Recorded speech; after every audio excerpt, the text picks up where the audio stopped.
Hello friends, 696 days of war.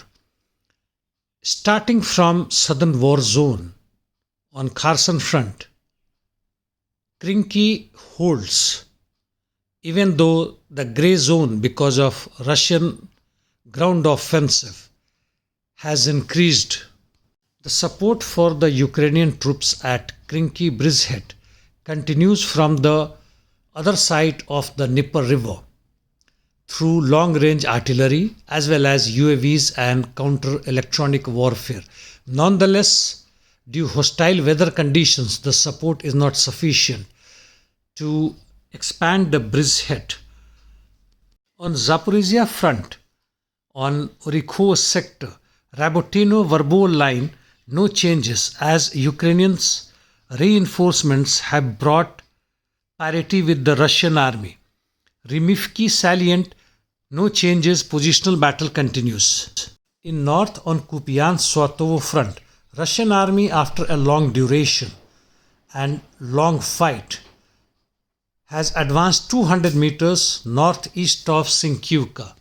Russian army started a fresh offensive from Vladimirovka direction towards Tabaika and Krahmony establishments. They also advanced towards Kislovka-Novosilyovka line towards the motorway or highway.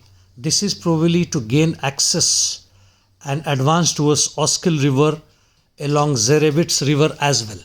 They also made some gains in Serebryansky forest and Terny salient. Coming to east, north of Soledar, Russian army is expanding its control zone at Vesely and also towards Belgorovka. The Russians have reached on the border south of it. On Bakhmut front, pro-Ukrainian channel reports that Russian army advanced 200 meters at Bohdanivka. The fight continues towards Kromov direction as well as Ivanovsky and Krasnoye, where the Russians have the initiative. As per the report, the Ukrainians are holding Russians' offensive, however, with huge losses or sacrifices. On the southern flank, Russian army continues its offensive operations towards Kurdyumovka and Drivka line along the railway lines. On Avdiivka front, most of the areas in the city are active now. Russians carried out attacks from Kaminka and advanced, and also they made some gains towards Stepo. On Donetsk filtration plant, Ukrainians have recaptured some of their lost land after successful counterattack. In the southeast, fight continues for the industrial zone and around, while in southwest towards Vinograd-Nivka village, Russians made some gains. As per one unconfirmed sources, the Russian army is now entering Avdiivka city. Marinka, west of it, fight towards Georgievka continues, no gains. On the Novomikhailovka front, no changes. However, on the highway linking Marinka to Ugledar, that is Novomikhailovka direction, Russians are continuously carrying out offensive operations and advancing despite heavy resistance from the Ukrainian army. On interdiction missions, Ukrainians are continuously launching drones at many Russian territories.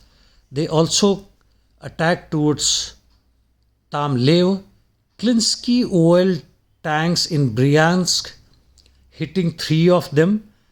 They have, it seems, enough UAVs to carry out attacks on many fronts together, including Belgorod, Kursk, Donetsk regions, and even occasionally towards Crimean Peninsula, which is silent for some time now. Russians are continuing their interdiction missions as before. Interestingly, they used Soviet-era P-35B missiles, which range is only approximately 400 kilometers and was in service since 1964, hitting targets in Odisha. In short, from Palestinian-Israeli war zones, IDF has withdrawn from areas in Zabalia, that is in North Gaza, and Palestinians are returning back to some extent, though no structure is safe there. As far as central Gaza is concerned, IDF is fighting on the outskirts of Al Maghazi and Nusriyat. In southern side, IDF is advancing still towards Khan Yunis. US and UK conducted 2 to 3 series of attacks on Yemen, hitting targets in Al Hodeidah and other regions. Yemen too carried out attacks on American tanker and which is almost destroyed. Surprisingly, Saudi Arabia shelled Shada Willis. No big damage is reported, though few civilians perished. Supply through Red Sea has reduced more than 50%.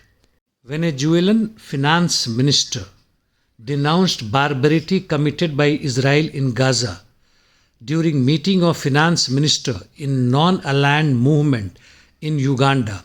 I am surprised if NAM is still active. Lastly, Russia is blamed for large-scale GPS failure in Poland and Baltic regions to disrupt NATO exercise. And that's the end of my today's talk. See you tomorrow. Thank you.